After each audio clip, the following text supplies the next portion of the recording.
cuestionario, ¿no? Aquí, bueno, la duda que tengo es también si alcanzamos a revisar sobre fuerza inducida y voltaje inducido en un conductor. A ver. No, solo vimos hasta donde la permeabilidad pues subía o bajaba por el flujo magnético o algo así. Ok, a ver, voy a compartir.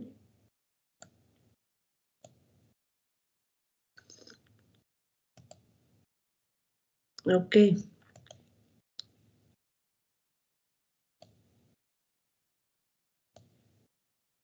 Y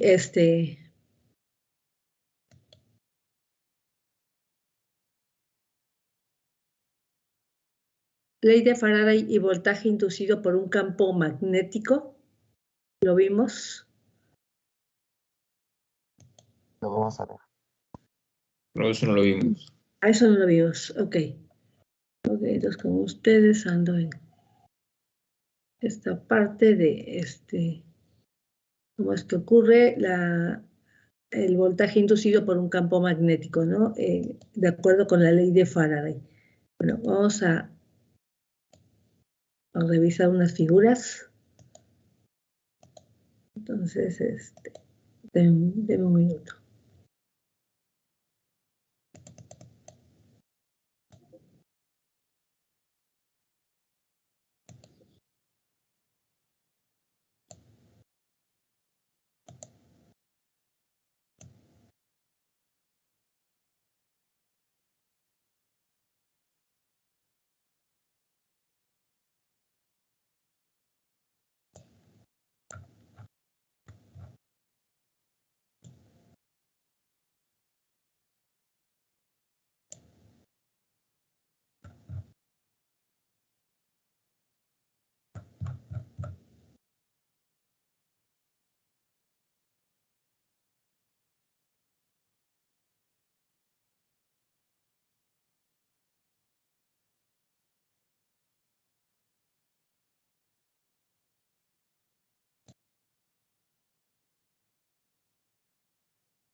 Bueno, esta figura que están viendo aquí.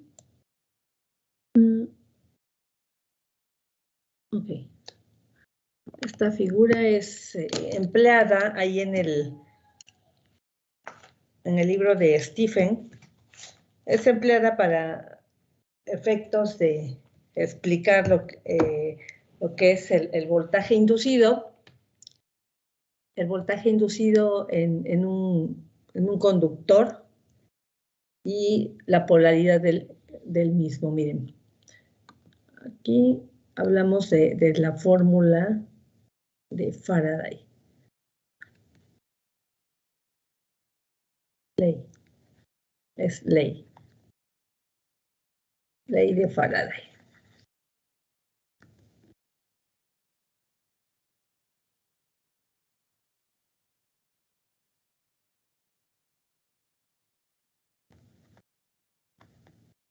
Entonces, ley de Faraday dice que el voltaje inducido, esta es la fórmula, es igual a menos el número de vueltas por la variación del flujo con respecto al tiempo.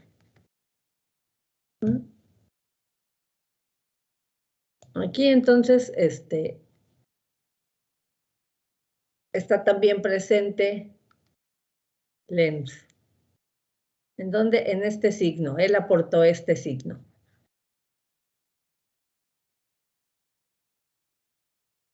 Bueno, entonces ley nos dice que va a haber un voltaje inducido, esa es la idea que tenemos aquí. Va a haber un voltaje inducido. Va a estar dado por el número de vueltas y por la variación del flujo con respecto al tiempo. ¿Sí? Entonces, de entrada aquí nos habla de un flujo variante con el tiempo, ¿no? ¿Quién genera un flujo variante con el tiempo? Bueno, pues una corriente alterna. Si al núcleo ferromagnético del que ya conocemos aquí, el cual tiene su devanado N, le alimentamos con corriente de tipo alterna, ¿sí? Corriente de tipo alterna. Bueno, y más o menos, perdón, la grafiquita, pero bueno, la idea es esa, ¿no? De que es una corriente variante con el tiempo. Entonces, en torno a este núcleo se va a establecer un flujo, el cual también va a ser cambiante o variante con el tiempo, ¿sí? O sea, hablamos de un flujo que no es constante, como en el caso cuando aquí alimentábamos con corriente directa. Si alimentamos con corriente directa el devanado, entonces se establece un campo magnético constante, un campo magnético permanente, pero queda ahí fijo. Pero si la corriente es alterna, les digo, ese campo magnético crece y decrece. Así como la corriente alterna estamos viendo que tiene un patrón cambiante aquí, dependiendo del instante de tiempo, ¿verdad? Lo mismo el campo magnético, es decir, aquí representado por el flujo, va a ser cambiante con el tiempo. Entonces, por eso es la idea que les digo, que es como si creciera, decreciera. Crece, decrece, este campo magnético. Bueno, entonces, la idea que tenemos aquí en esta figura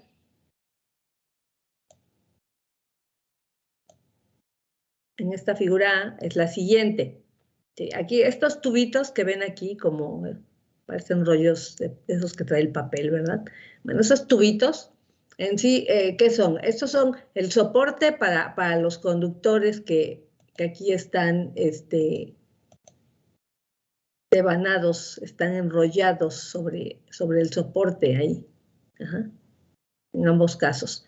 Y aquí esta corriente de la figura A, la que están indicando que sube, dice aquí, una bobina encierra un flujo magnético creciente. O sea, esta bobina con su número de vueltas N encierra un flujo creciente. Se refiere a que una cierta cantidad de líneas de flujo, bueno, aquí nada más le está representando una línea, pero es un flujo magnético que está creciendo, ¿sí? O sea, es un flujo magnético variante con el tiempo, entiéndase eso. Cuando dicen que está creciendo, flujo creciente, es un flujo magnético variante con el tiempo. Entonces, pues, de eso, de hecho, perdón, eso dice Lenz, que si a un número de vueltas, ¿sí? Esa es una de las condiciones para que haya voltaje inducido, es que a estas vueltas las va a atravesar, por así decir, un campo magnético. Así, esta es la espira o vuelta. Entonces viene un flujo magnético y atraviesa a esa, bueno, aquí podemos poner muchas líneas de flujo que están atravesando a la espira, ¿sí? Pero es un flujo magnético creciente, un flujo magnético cambiante, ¿de acuerdo? Entonces, es lo que tenemos aquí. Si hay el flujo atraviesa a la bobina o a las espiras aquí, entonces en las terminales de esta, aquí justamente, va a ocurrir un voltaje inducido. Voltaje inducido. Ahora, eso lo determina ¿quién? Lo determina Faraday con la fórmula, ¿sí? El número de vueltas por la variación del flujo con respecto al tiempo. Pero aquí está presente el signo negativo. Este signo negativo nos recuerda, Lenz, que el voltaje inducido en esta bobina, pues tiene una polaridad, ¿sí? De hecho, aquí en el inciso B ya está indicada la polaridad, ¿ven? La punta de arriba es positiva y la punta de inferior es negativa. ¿Ah? Entonces, aquí está el voltaje inducido. Ahora, hay que determinar cuál es la polaridad, cuál es la punta positiva y cuál es la punta negativa. Aquí, como pueden ver en la figura, les están indicando una corriente. ¿Esa corriente de dónde viene? ¿Sí? Si en la figura no estaba. Bueno, aquí vamos a suponer que, bueno, ya entendimos, hay voltaje inducido, que si nosotros cortocircuitamos, aquí voy a cerrar, cortocircuitamos esta bobina, entonces empezará a haber una circulación de corriente en esa bobina. Ahora dice Lenz, dice, la corriente que va a circular en la bobina de la figura A va a ser en un sentido tal, ¿sí? Va a ser en un sentido tal que esa corriente, ¿verdad?, que va a circular en la bobina, va a producir un flujo. Ahora, esto que dice Lenz, de que la corriente produce un flujo, ustedes ya lo saben, ya lo trabajamos, ¿verdad? Que teníamos que, si en nuestro núcleo ferromagnético, aquí con la bobina devanada, bueno, si nosotros metemos la corriente así, el flujo magnético, ¿verdad? ¿Se acuerdan? Decíamos, bueno, se va a establecer un flujo magnético. ¿En qué sentido? Hacia arriba. Esto es por la regla de la mano derecha. ¿Sí? Los 4 dedos montados sobre la estructura del núcleo, ¿verdad? Y el dedo pulgar apunta hacia arriba y determina el flujo que se establece. O decíamos, si tenemos igual misma idea, el núcleo ferromagnético con su devanado. Saben ustedes que si la corriente la alimentamos por la punta inferior, entonces con la regla de la mano derecha determinamos el flujo que se establece. Ahí sale así, ¿verdad? Sale, en la primera sale en sentido horario y en la segunda, sale en sentido, ahí está muy fea la flecha, permítanme, en sentido antihorario, ¿sí?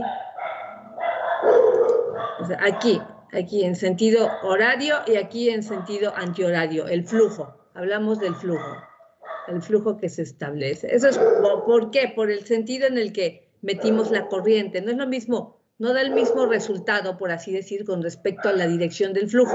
Si alimentamos a la corriente por la punta de arriba, que si la alimentamos por la terminal de abajo, allí. ¿Sí? Porque, bueno, eso lo determina la regla de la mano derecha.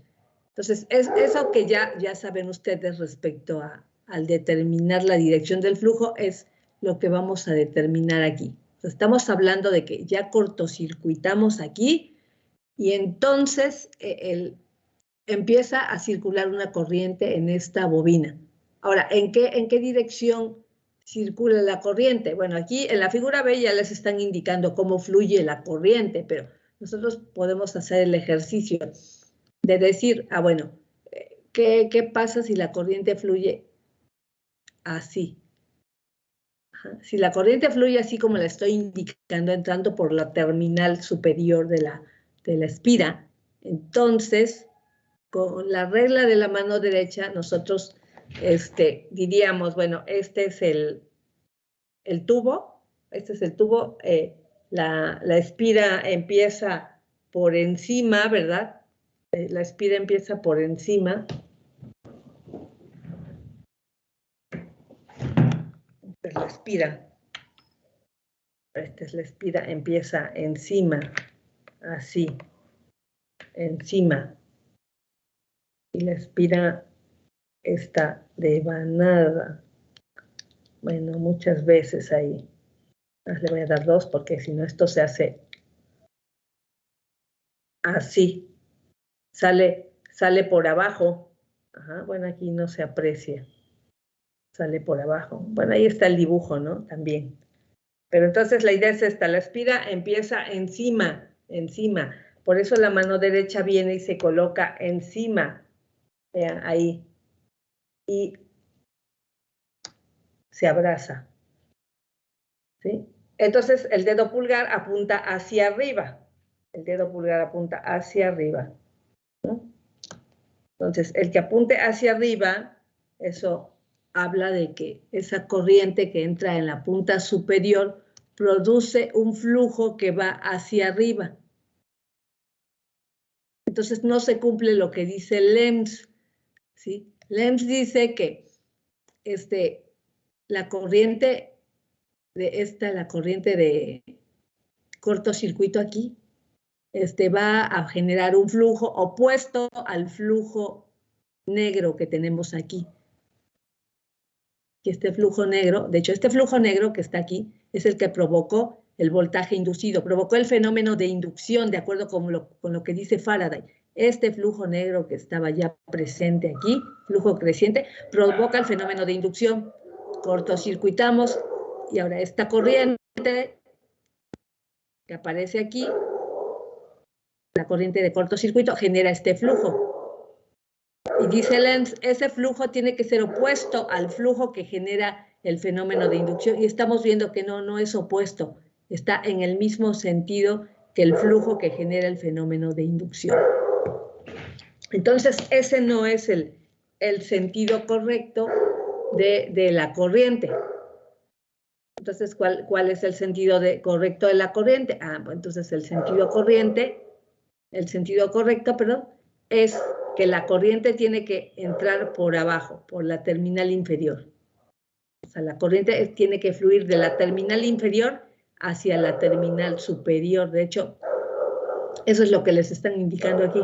Bueno, aquí nada más les ponen esta flecha, que la corriente viene así. Bueno, si está saliendo por la terminal superior, es porque entró por la terminal inferior, o porque fluyó desde la terminal inferior hacia la terminal superior, ¿sí? Bueno, aquí ya no les muestran el cortocircuito, pero se supone que la corriente, esta corriente, fluye cuando hacen cortocircuito, ¿sí?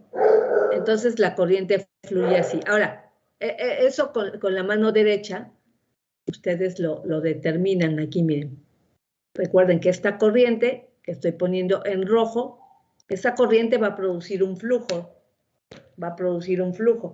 Entonces, otra vez aquí, el devanado está así, así y así.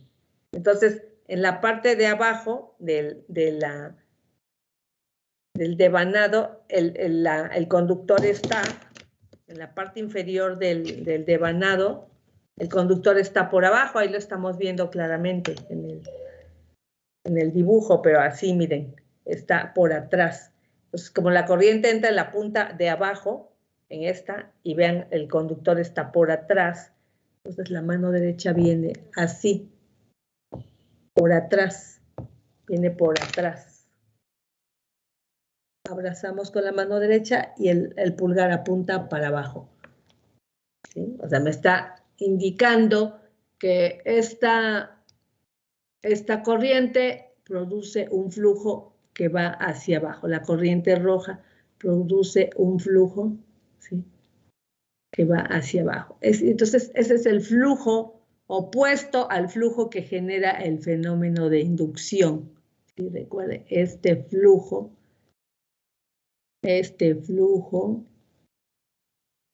creciente, dice aquí el texto, provoca este voltaje inducido. ¿Sí?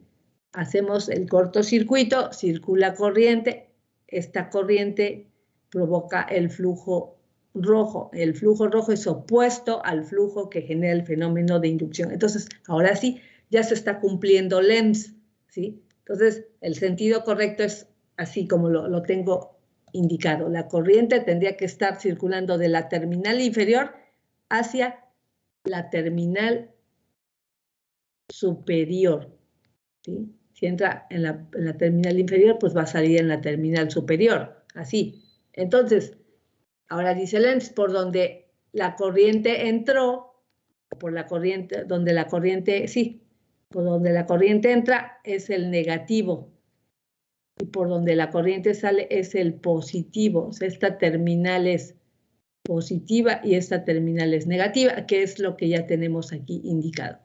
Y de hecho aquí solo les pone así la corriente. La corriente roja, ahí está, genera este flujo magnético creciente, y, perdón, es el flujo magnético opuesto,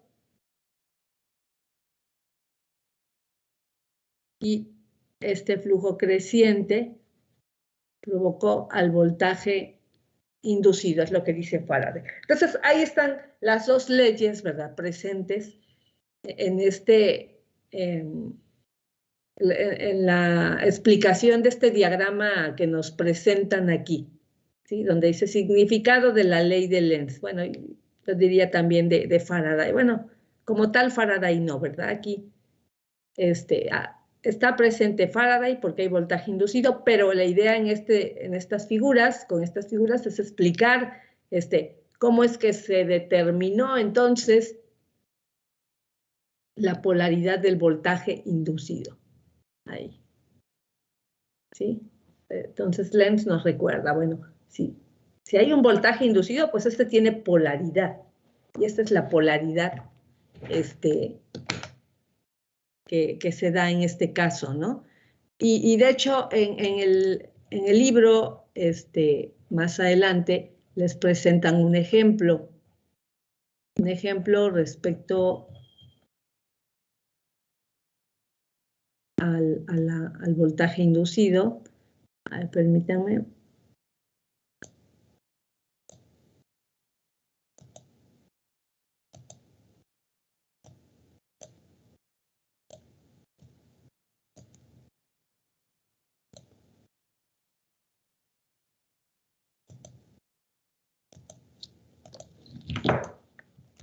Este ejemplo, el ejemplo 1.6, que viene, pues viene con una figura, con un núcleo ferromagnético.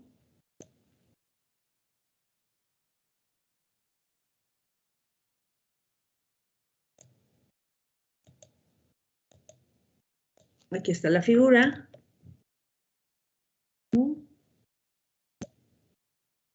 Y pues una vez vamos a traernos la solución. Esto ya viene resuelto, pero vamos a revisarlo, miren.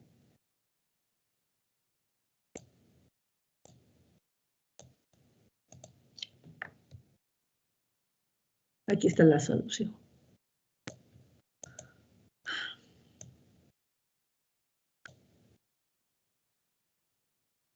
Entonces, nos plantea el ejercicio que, la figura 1.5, que es la que tenemos aquí, el núcleo,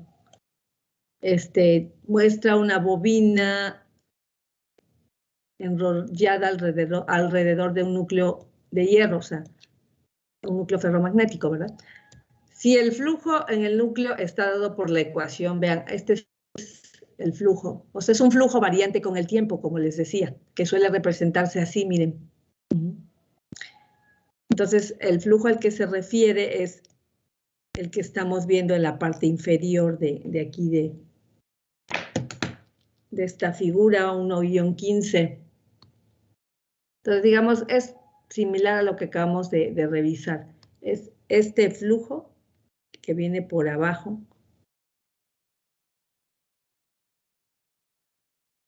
Que es este flujo. Ahora, aquí, para entender este ejercicio, hay que entender aquí que este voltaje inducido no fue alimentado, ¿sí? No es un flujo alimentado aquí, sino que inicialmente está el núcleo, tiene su devanado N, 100 vueltas, y entonces viene y aparece un flujo magnético. Este flujo magnético, ¿de dónde sale? ¿De dónde surge? Digamos que ese flujo magnético proviene de una fuente externa, no fue generado en el mismo núcleo. No hay por ahí cerca una fuente externa que nos proporciona este flujo que acabo de dibujar en azul, el flujo cambiante con el tiempo. Entonces, este flujo magnético está, vean, circulando hacia arriba. ¿Qué ocurre? Ahora sí, y dice pues que va a haber un voltaje inducido en las terminales. O sea, digamos, lo que está planteando aquí este ejercicio es una idea similar a la que acabamos de revisar en el diagrama esquemático anterior, ¿sí? Se establece un flujo magnético aquí y pues ¿qué ocurre? Bueno, que hay que entender que para que circule corriente aquí se cortocircuita. Se cortocircuita y esa circular corriente. ¿En qué sentido va a circular la corriente? Y dice, va a circular en un sentido tal que esa corriente ahora va a provocar un flujo opuesto al flujo que genera el fenómeno de inducción. Entonces ya aquí entendimos que, de acuerdo con el ejercicio anterior, que la corriente tendría que estar entrando por abajo y saliendo entonces por arriba, por la terminal superior. Por la terminal superior, de esta forma, entonces esa corriente va a producir un flujo opuesto al flujo que genera el fenómeno de inducción, ¿sí? Un flujo opuesto, y entonces, ya que sabemos el sentido de la corriente, la terminal de abajo es negativa y la terminal de arriba es positiva, así. Negativa y positiva. ¿Y qué más? Y pues básicamente vean, es lo mismo que veíamos en la figura anterior, la misma idea, pero bueno, aquí ya se complementa porque, vean, aquí, bueno, ya voy a quitar esta figura.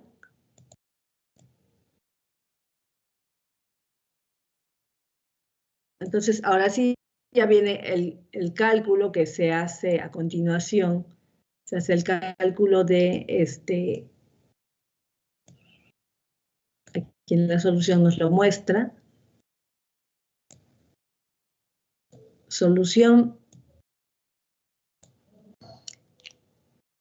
Dice, conforme se incrementa, siguiendo el mismo razonamiento, dice, conforme se incrementa el flujo en la dirección de referencia, o sea, el flujo que viene de abajo para arriba, la dirección del voltaje debe de ir de positivo a negativo, como se muestra en la figura 1-15. Bueno, lo que acabamos de ver, ¿verdad? Que les expliqué respecto a la polaridad. La polaridad debe quedar aquí negativa, entonces, y aquí es positiva, ¿sí? Por Lenz. Con Lenz determinamos esto. Y aquí está entonces el cálculo del voltaje inducido. El voltaje inducido es igual a N por la variación de flujo con respecto al tiempo. Nótese que cuando ya estamos calculando el voltaje inducido, ya no metemos el signo, ¿sí? Teníamos ley de Lenz, así es como nos la presentan. Entonces, nótese que aquí ya no están empleando el signo negativo. ¿Por qué? Bueno, porque ese signo negativo es únicamente un recordatorio que se nos hace de que el voltaje inducido, se nos hace el recordatorio, no olvidemos que el voltaje que se está induciendo tiene una polaridad, ¿sí? Pero este signo no lo utilizamos a la hora de calcular el voltaje inducido, vean, aquí.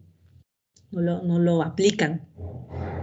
Simplemente colocan el número de espiras, la variación del flujo, entonces aquí sustituyen el dato que les dan del flujo. El flujo ahí está.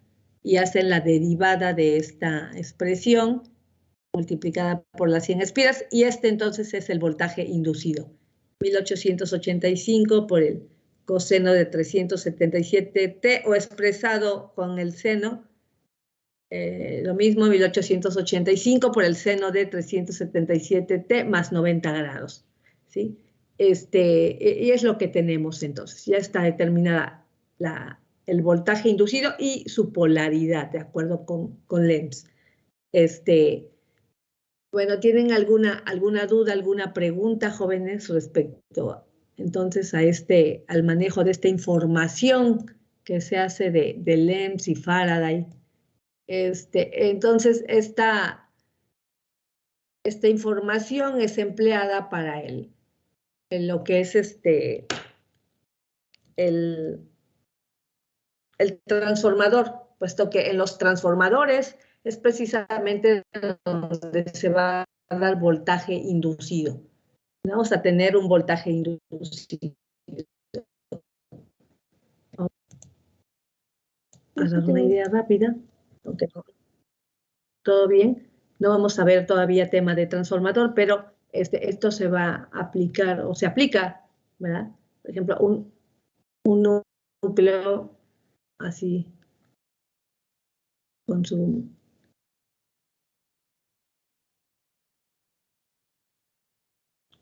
su devanado aquí.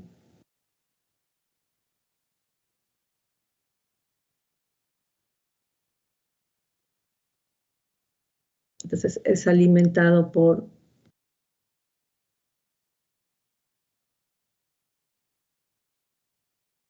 ¿sí? Aquí una fuente de voltaje variante con el tiempo. Ajá. Entonces, ¿qué ocurre? Bueno, que vamos a tener aquí, si está la corriente. Ajá.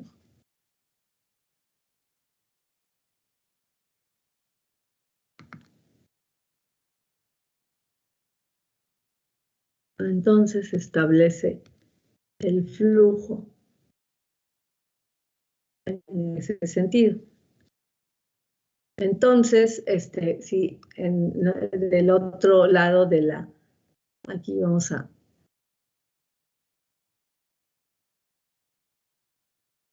encima, por abajo, por encima, por abajo, sale por atrás, así, bueno, le puse nada más 2, por aquí.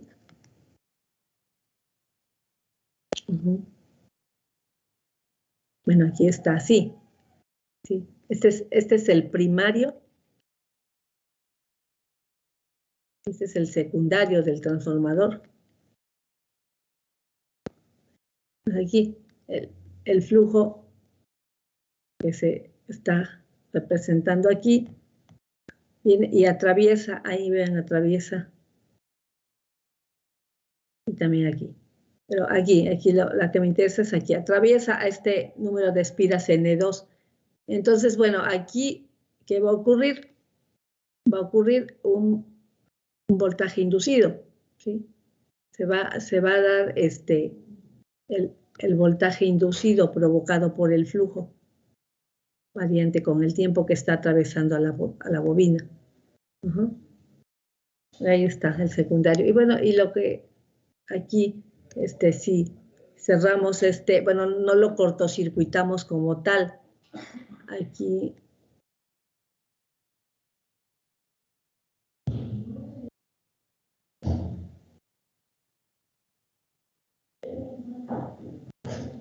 hay una carga eléctrica.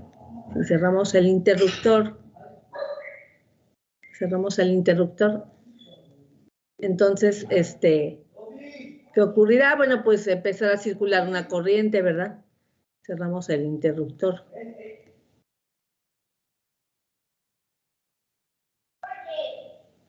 Y quedó cerrado el interruptor. ¿Qué ocurre? Pues aquí va a circular una corriente hacia la carga. Entonces aquí, ¿en qué sentido circula la corriente? ¿Verdad? ¿En qué sentido circula la corriente? Entonces, la corriente va a circular aquí, en este devanado, va a circular en un sentido tal que esa corriente, circulando en ese devanado, va a producir un flujo opuesto al flujo verde. El flujo verde es el que genera el fenómeno de inducción. Entonces, ¿cómo será la circulación de esa corriente? ¿De la terminal de arriba hacia la terminal de abajo o de la terminal de abajo hacia la terminal de arriba? ¿Cómo será la circulación? A ver, ustedes determínenlo. Sería, que pasa primero pasa por la parte de arriba y después por la parte de abajo. A ver, vamos a ver. Dice aquí la compañera que está bien equivocarse ahorita. Si es que se equivoca, no hay problema. Si la corriente entra por arriba y sale por abajo, vea lo que pasa.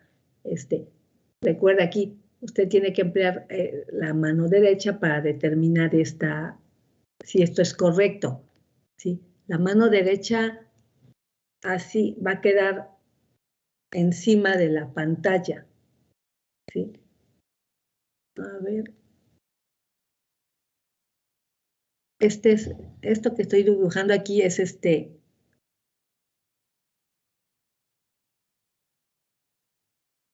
Miren, aquí el conductor N2 empieza encima, después se va por atrás, luego sale por acá y otra vez encima, otra vez por atrás, sale y otra vez encima, y así está.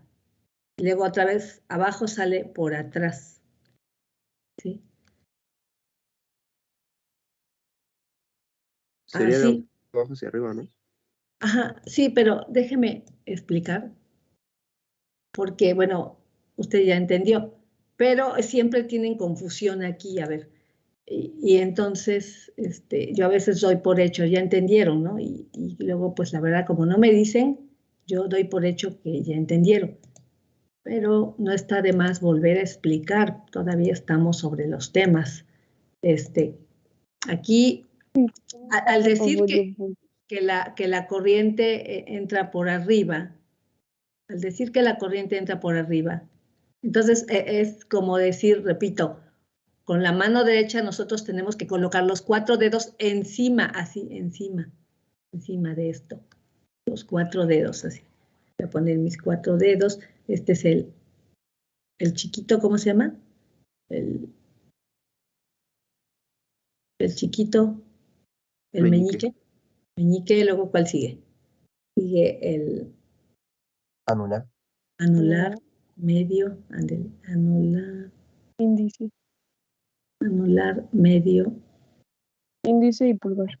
Medio índice, exactamente. Esto que están viendo aquí es el dorso. El dorso de la mano derecha. ¿Sí? La palma está sobre la pantalla. ¿Sí? La palma está sobre la pantalla. ¿Por qué la palma está sobre la pantalla? Porque esta manita que estoy dibujando aquí, la vamos a montar aquí, así como está montado el conductor, la vamos a montar. Porque así está el conductor de arriba, la punta de arriba, montada sobre el núcleo. ¿Sí? Entonces, esos 4 dedos tienen el mismo sentido que la corriente. Entonces, estiramos el dedo pulgar, ¿sí? Y el dedo pulgar me indica la dirección del flujo aquí. El flujo saldría para abajo. Entonces, si el flujo sale para abajo, vean, tiene el mismo sentido que el flujo verde. El flujo verde es el que genera el fenómeno de inducción. Entonces, este flujo tiene... Entonces, no es correcto decir que la corriente entra por arriba. ¿Ven? Aquí lo correcto es decir que la corriente entonces fluye, ¿verdad? Fluye de la terminal inferior hacia la terminal superior. Entonces, Aquí lo vemos con la mano derecha. Ahora la mano derecha, al tener la otra consideración, la empleamos ahora así. Decimos, bueno, si la corriente está entrando por la terminal de abajo, entonces otra vez con los 4 dedos de la mano derecha, pero esta vez la palma, el dorso queda,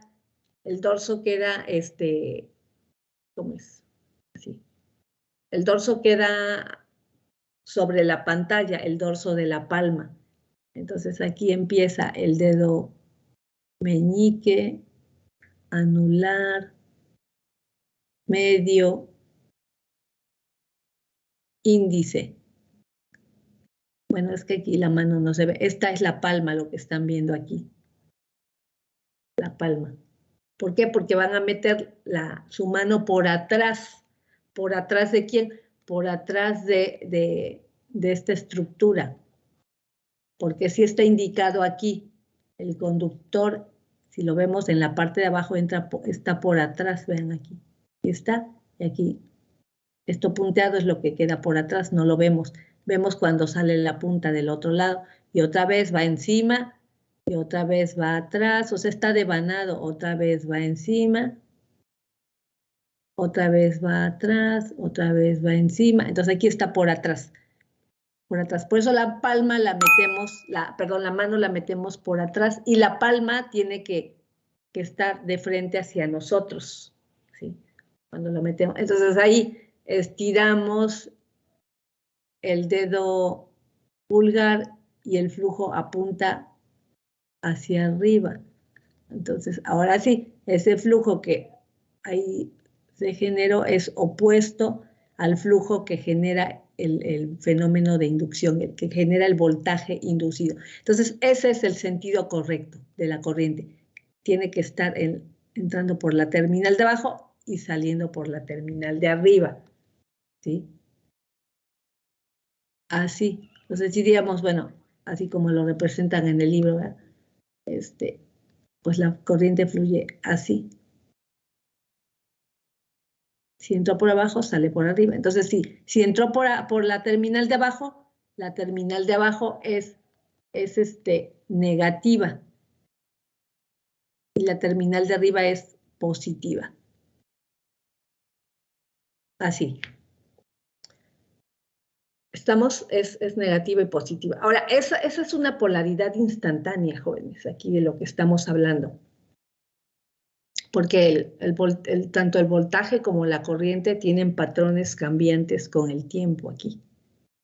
Entonces, esto solo es una polaridad instantánea la que se está determinando. Y de hecho, se emplea para determinar la polaridad en transformadores, ¿sí? Le ponen marcas de polaridad a los transformadores. Es entonces importante Lenz, ¿verdad? Y Faraday también.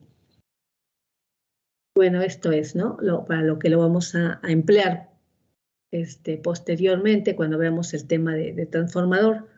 Y bueno, regresando aquí sobre los temas, bueno, antes de irme, ¿quedó claro entonces lo respecto a cómo determinar la polaridad aquí del voltaje inducido? Entonces, o sea, perdón, ¿eh? Los dedos van a ir, como que, del lado de donde va, bueno, como que se ve que va, empezando bueno, cómo se va metiendo entre el arito, pues, bueno, en En el cuadrado. conductor, en el devanado, ajá. Sí, dependen del devanado acá, sí, del devanado.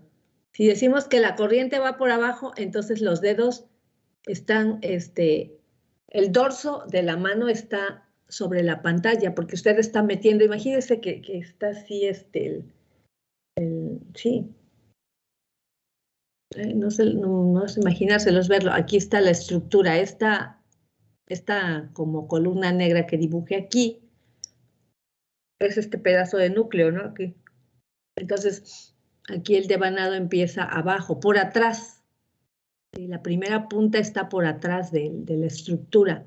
Entonces, como la corriente está entrando aquí, así como le estoy indicando con esta flecha, entonces los dedos tiene que simular que los dedos son el conductor. Entonces, ¿por dónde están pasando? Por atrás de la estructura. ¿Sí? Aquí están pasando, el conductor está pasando por atrás de la estructura. ¿Sí? Entonces, por eso su palma entra así, por atrás de la estructura. Ok. Y su palma en ese momento está de frente a usted. ¿Sí?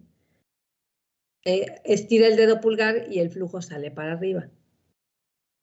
Ahora, si la corriente entrara por la terminal de arriba, como se manejó hace un rato, y la corriente entrara por la terminal de arriba,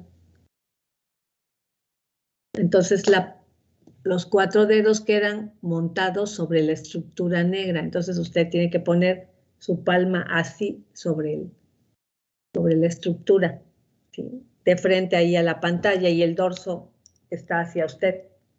Y aquí entonces el dedo pulgar apunta para abajo. Ahí para abajo. Sí. Bueno, espero que esto haya quedado claro, porque sí les genera confusión, yo entiendo. Bueno, vamos entonces a revisar que también se maneja en este cuestionario sobre las pérdidas de energía en un núcleo ferromagnético. Estas pérdidas son provocadas precisamente cuando se maneja corriente alterna en los núcleos. Es cuando se dice que tenemos las pérdidas por histéresis, de las que hablan aquí, y las pérdidas por corrientes parásitas, por acá también lo mencionan. Histéresis, bueno, aquí se le dedica mucho a la histéresis, pero también ocurren las pérdidas por corrientes parásitas, ¿no? Y estas pérdidas las explican desde el punto de vista de la curva de histéresis que ustedes ahí encontraron.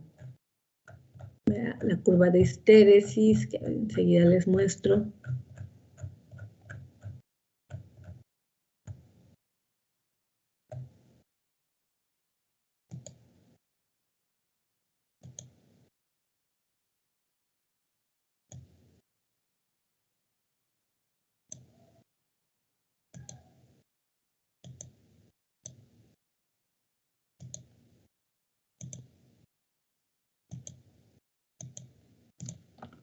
Bueno, ahí está la curva de histéresis. Bueno, entonces, esta curva se genera, esta curva se genera bajo estas condiciones. Miren, tenemos nuevamente tenemos el núcleo ferromagnético. Entonces, este núcleo pues tiene saben, aquí tiene su devanado.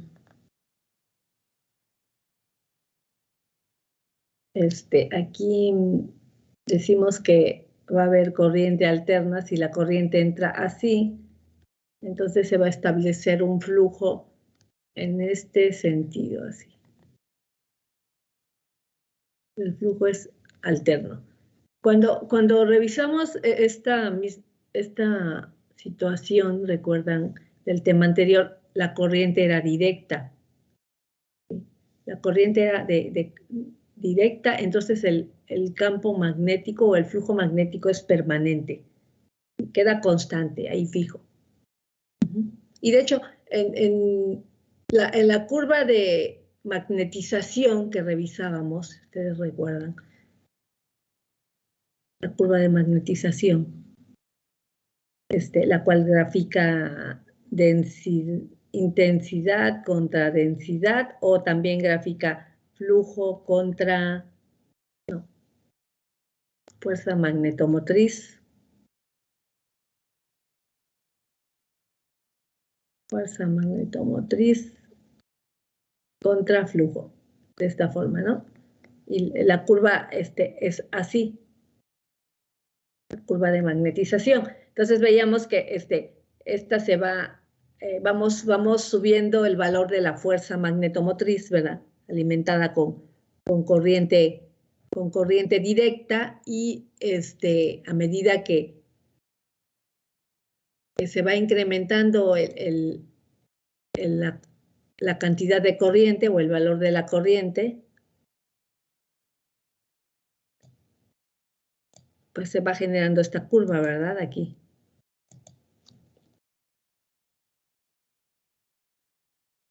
Se va generando esta curva.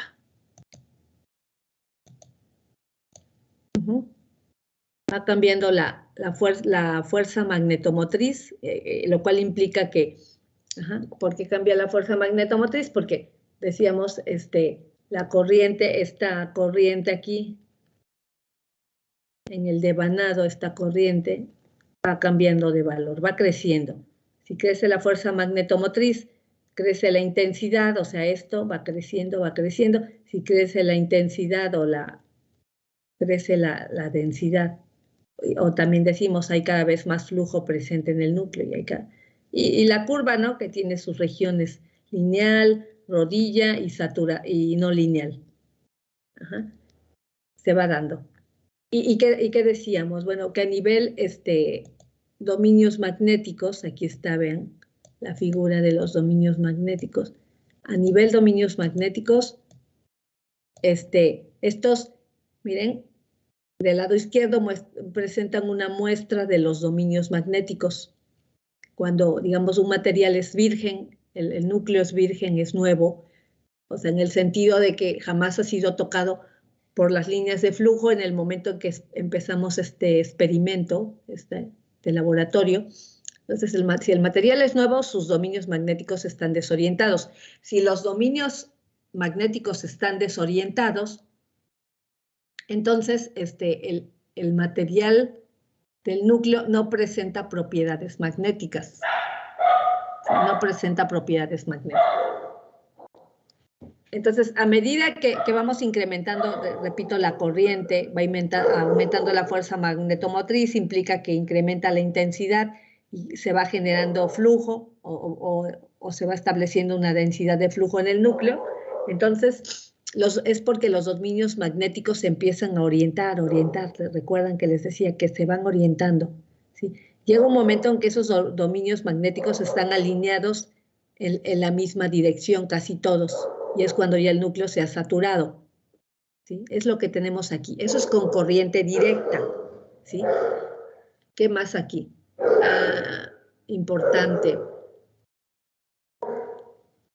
Bueno, es lo que tenemos, con corriente directa. Ahora, si la corriente que ahora estamos considerando es de tipo alterna, ¿verdad? Porque aquí la curva de histéresis, la que vamos a ver a continuación, se genera porque al núcleo se le alimentó con corriente alterna, ¿no? Entonces, ahora ya no hablamos de corriente directa, hablamos de corriente alterna, la cual tiene un patrón cambiante, como lo podemos ver aquí en la figura 1-11A, aquí. La corriente tiene un patrón cambiante y entonces cuando aplicamos esta corriente al devanado, sí, es otra práctica de laboratorio que genera esta curva que estamos viendo aquí, la de la figura B, la conocida como la curva de histéresis. Entonces, miren, ocurre así. La corriente, vean cómo tiene un patrón que se va incrementando primero aquí en esta primera parte, va creciendo, va creciendo. Entonces, cuando va creciendo esa corriente, esta curva se empieza a dar así. Vean cómo ese trazo que estoy repasando, voy a hacerlo un poquito más grande o lo voy a mover.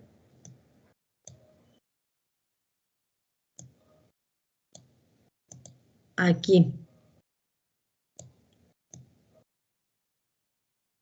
A ver si se puede escribir ahí. Voy a escribir en rojo. Entonces aquí la corriente va creciendo. Va creciendo. Aquí la curva que se establece. Y vean, la curva aquí, ¿qué es lo que grafica? Fuerza magnetomotriz o intensidad y flujo o densidad. Lo mismo que aquí. Fuerza magnetomotriz o intensidad y flujo o densidad. ¿Sí? Es lo mismo. las mismas parámetros aquí o variables. Se establece aquí entonces, cuando va creciendo la corriente, se establece esta curva que va de A a B. Vean que esta curva que acabo de trazar es similar a esta curva que tenemos aquí. Es la misma idea.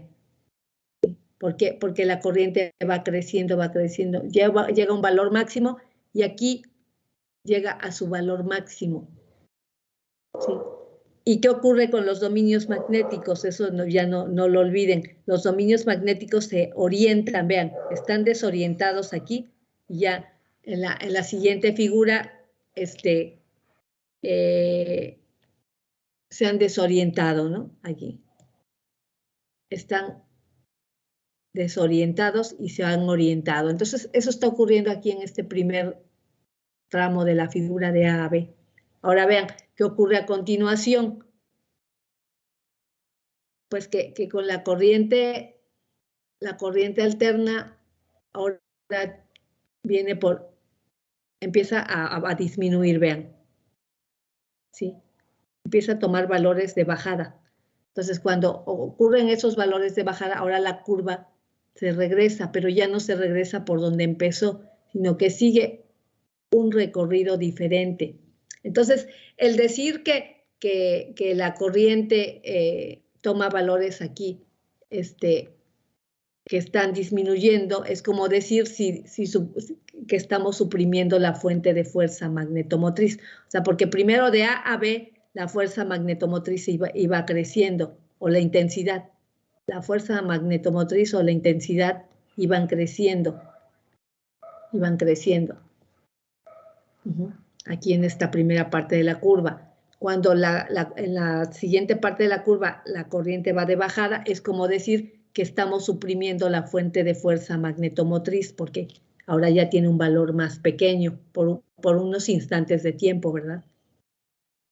Pero entonces, vean, primero la curva va de A a B y después ya no se regresa por el mismo camino por donde avanzó.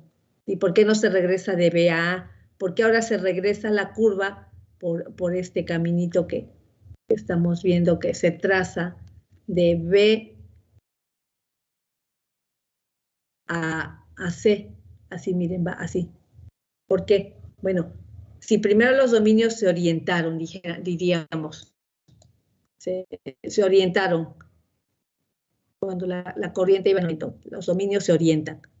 Y después los dominios se vuelven a desorientar cuando la corriente va de bajada, se van desorientando los dominios, pero ya no toman la misma posición que tenían anteriormente, porque los dominios no tienen memoria. No tienen memoria, o sea, ellos no recuerdan su orientación anterior, sino que se orientan y ahora cuando se desorientan, ya no se desorientan en direcciones diferentes a las que tenían previamente, ¿sí? De hecho, algunos ya no se van a desorientar. Es por eso que la curva traza un camino diferente. Y nótese aquí, en el punto C, justo en el punto C, ahí es porque la corriente está pasando por aquí, miren, por el cero. Cuando la corriente vale cero aquí en la curva, la fuerza magnetomotriz vale cero, eso lo entendemos.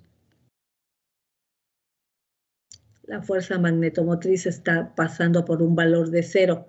Pero vean cómo el flujo aquí no vale cero, ¿sí? ¿Por qué? Porque, repito, aunque la corriente fue de bajada y llegó a un valor de cero, bueno, hubo una cierta cantidad de dominios magnéticos que se quedaron orientados en la misma dirección y esos son los que están provocando el flujo residual, ¿sí?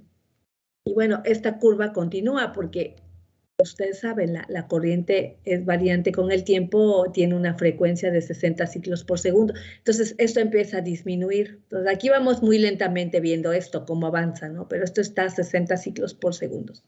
Entonces, esto va disminuyendo, implica que otra vez la curva ahora avanza así. Y otra vez la corriente va en aumento y otra vez la curva ahora regresa por acá, ya no hace siempre el mismo recorrido. Ahí está pasando por cero y aquí está en E. ¿Sí? Sigue aumentando, pues aquí continúa aumentando, así. Y va aumentando, y esto se repite otra vez. Pero vean cómo ya no sigue el mismo camino. Ahora va a hacer esto. Por lo general se va a ir por las orillas así. Se va a estar trazando la curva, se va a estar trazando a medida que la corriente va cambiando. Pero ¿qué ocurre con los dominios magnéticos entonces? Entendemos que los dominios magnéticos se van a estar orientando, desorientando, orientando, desorientando. Entonces, el que se muevan los dominios magnéticos, ¿por qué se mueven los dominios magnéticos? Bueno, los dominios magnéticos son generados por los movimientos de los átomos, ¿sí? Una cierta cantidad de átomos que se mueven en el material generan dominios magnéticos, de hecho. Entonces, decir que se mueven los dominios magnéticos es porque a nivel átomos se está viendo movimientos. Entonces, como esos movimientos de átomos están ocurriendo una y otra vez para orientar y desorientar a los dominios magnéticos, entonces, en el material, en el metal del material, va a ocurrir calentamiento. ¿Sí? Entonces, las pérdidas por histéresis provocan calentamiento en el material ferromagnético. Entonces, ese calentamiento en el núcleo ferromagnético, pues provoca problemas en el. Ustedes saben que en los dispositivos eléctricos, bueno, en este caso también en los motores o generadores, el que se caliente provoca que haya un mal funcionamiento de la misma. Generalmente no es deseable que haya calentamiento en motores, generadores, transformadores. Si todo lo que es eléctrico no queremos que haya calentamiento, ¿de acuerdo? En este caso no queremos que se caliente el metal, ¿sí? Ese metal, entonces, ese calentamiento provoca las pérdidas por histéresis, entre otras cosas, hacen que el metal se caliente, ¿no? ¿Y por qué se calienta? Pues entendemos, se están moviendo los átomos una y otra vez. ¿Por qué? Porque lo estamos alimentando con corriente alterna, ¿sí? Bueno, y obviamente aquí hay una fuente de voltaje de tipo alterno, ¿sí? Entonces, estas pérdidas solo ocurren cuando, repito, manejamos corriente alterna. Cuando manejamos corriente directa, no ocurren ese tipo de pérdidas, ¿de acuerdo? Y bueno, esas pérdidas, para eliminarlas, lo que hacen es construir al núcleo laminado. O sea, lo construyen en láminas, o sea, el núcleo no lo construyen de una sola pieza, digamos, aquí como está mostrado. Aquí está mostrado como si fuera una sola pieza, así, maciza, ¿no? Pero no es así. El núcleo lo construyen en láminas. ¿Para qué? Pues para que se disipe ese calor. Y bueno, aparte hacen aleaciones, le meten ciertos tipos de materiales al material, no solo materiales ferromagnéticos, sino ciertos tipos de materiales que evitan el calentamiento. Aquí miren, estoy dando la idea, está construido de láminas. Esas láminas están separadas entre sí, con materiales especiales, o sea,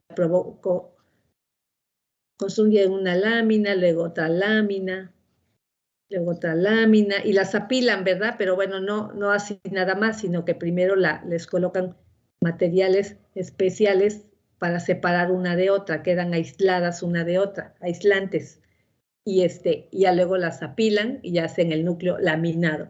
Y esa es una forma de evitar las pérdidas por histéresis, una forma muy utilizada siempre. Si ustedes ven alguna máquina de corriente directa o alguna máquina, van a ver que los núcleos o la parte del material ferromagnético está laminado. Y pues es que, ya saben, necesitamos a los materiales ferromagnéticos en las máquinas eléctricas porque a través de los campos eléctricos se da el proceso de conversión de la energía, ¿no? Son necesarios. Y lo mismo en los transformadores.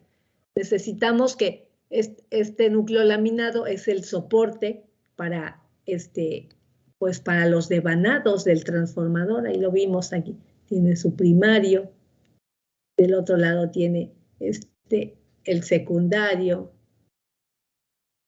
¿Sí? ¿Y por qué necesitamos a los núcleos? Pues porque los núcleos son los que transportan el flujo magnético aquí. En el transformador pues va a haber un voltaje inducido del primario hacia el secundario, ¿verdad? Va a haber, pero sin que haya contacto entre, ustedes saben, sin que haya contacto entre el devanado primario y el devanado secundario, se van a estar dando inducción de voltajes hacia el secundario. Pero esto porque el núcleo ferromagnético sirve de camino para el flujo magnético y tiene que ser material ferromagnético porque es el que donde mejor se establecen los flujos magnéticos, ¿sí? Pues necesitamos que este flujo circule y atraviese el devanado tanto del el secundario, pero también atraviesa el primario. Y ahí, bueno, ya surge toda la teoría de los transformadores. Pero, repito, no es deseable esas pérdidas, por eso las pérdidas por histéresis. Entonces, las pérdidas por histéresis tienen que ver con el movimiento de los dominios magnéticos, lo que estamos viendo aquí, ¿sí? Y bueno, y aquí vienen varios conceptos que surgen como el flujo residual.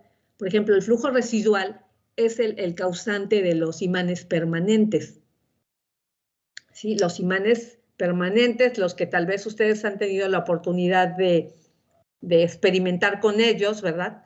Luego vienen en bolitas, los he visto, o en barritas, ¿sí? Y bueno, ya se ocupan para ponerlos en el refri y se ocupan para varios usos, ¿no? Pero, o para jugar o para hacer experimentos. Bueno, pues estos imanes permanentes son precisamente generados de esta forma, ¿no? Se alimenta al material ferromagnético, se le pone un devanado, se le hace circular corriente y se le suspende la corriente, pero ya va a quedar una cierta cantidad de flujo en ese material ferromagnético. Entonces, cuando ya tiene una cierta cantidad de flujo, el flujo residual que le llaman, entonces ese metal ferromagnético ya se va a comportar como un imán, ¿sí? ¿Y por qué? ¿Qué ocurrió internamente en ese material? Bueno, pues que hay una cierta cantidad de dominios magnéticos que se han quedado alineados, a pesar de que ya no tengan presente la fuente de fuerza magnetomotriz. Que precisamente esos dominios se pueden desorientar. ¿Y qué se necesita para desorientar a los dominios magnéticos? Pues se necesita energía, proporcionarle una cierta cantidad de energía. Por ejemplo, una forma de desorientar los dominios magnéticos de un imán es golpeándolo fuertemente o calentándolo, ¿verdad? Que también cabe mencionar que dependiendo del material ferromagnético del que estemos hablando, hay dominios magnéticos que son muy difíciles de desorientar, otros son más fácilmente de desorientar, ¿sí? Todo va a depender del material. Y bueno, aquí hablan, vean, en la curva nos muestran lo que es la fuerza magnetomotriz coercitiva, ¿sí? Que es esta distancia que hay aquí en la curva, es la distancia que hay de aquí hacia acá, vean, pequeñito. ¿Sí? Entonces, esa fuerza magnetomotriz coercitiva es una fuerza que se necesita, fuerza magnetomotriz que se necesita aplicar al metal para que se desorienten sus dominios magnéticos. Vean cómo cuando vamos del punto negro, que ahí están indicando, al cero aquí, cero flujo, ¿sí? Vamos del punto negro aquí nos da la idea, aquí hay un flujo cero ya. Ajá. Pero necesitamos alimentar una fuerza magnetomotriz que vean está en sentido opuesto a la fuerza magnetomotriz que tenemos de aquí hacia acá. Acá son fuerzas magnetomotrices positivas y aquí es fuerza magnetomotriz negativa, ¿sí? Es así como podemos desorientar entonces los dominios magnéticos de un material ferromagnético, aplicando una fuerza magnetomotriz coercitiva. La otra es calentando al metal o golpeándolo fuertemente, un golpe seco. De esa forma, posiblemente desorientemos sus dominios magnéticos. Sí, que de hecho les comentaba, hay materiales que ya están precisamente diseñados para que no pierdan esa orientación, sus dominios, no importa a lo que los sometan, ¿no? Están fuertemente, de hecho eso se dice que son materiales duros, ¿sí? Son, sí, materiales duros, y hay unos que son suaves. Cuando hablan de los materiales suaves, es porque sus dominios magnéticos son fácilmente, se pueden desorientar fácilmente. Y bueno, esto es respecto a la histéresis. Por otro lado, está también las pérdidas por corrientes parásitas, que son explicadas desde el punto de vista de la ley de Faraday, ¿sí? Y es que, bueno, así, bueno, ya no me da tiempo, son 8:29, se nos terminó el tiempo de la clase. Y bueno, queda pendiente entonces lo de las corrientes parásitas, pero repito, están explicadas desde el punto de vista de la ley de Faraday. Bueno, por el día de hoy me despido, jóvenes. Hasta luego, profa. Sí, hasta luego.